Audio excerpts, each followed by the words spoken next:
અગ્નિકાંડને લઈ ભાજપ કોર્પોરેટરને એસઆઈટી બોલાવી શકે પૂછપરછ માટે ટીઆરપી ગેમ ઝોનમાં ગેરકાયદેસર બાંધકામને કાયદેસર કરવાની ભલામણના આરોપ મુદ્દે નીતિન રામાણીની થઈ શકે પૂછપરછ.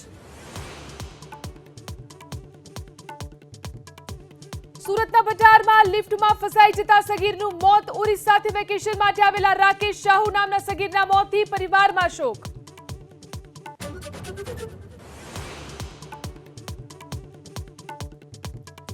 પ્રી મોન્સૂન એક્ટિવિટીને લઈ આજે દક્ષિણ ગુજરાત સહિત દાહોદ અને છોટાઉદેપુરમાં વરસી શકે વરસાદ. 10 થી 12મી જૂન વચ્ચે તેજ પવન સાથે રાજ્યમાં વરસાદની આગાહી.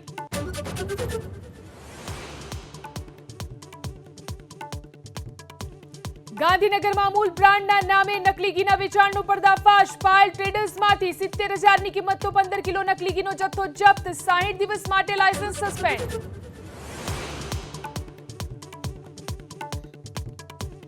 એનડીએ સંસદીય દળની 1 કલાક બાદ મળશે બેઠક. પીએમ મોદી સંસદીય દળના નેતા ચૂંટાયા બાદ સરકાર રચવાનો કરશે દાવો. 9મી જૂને શપથ ગ્રહણ સંભવ.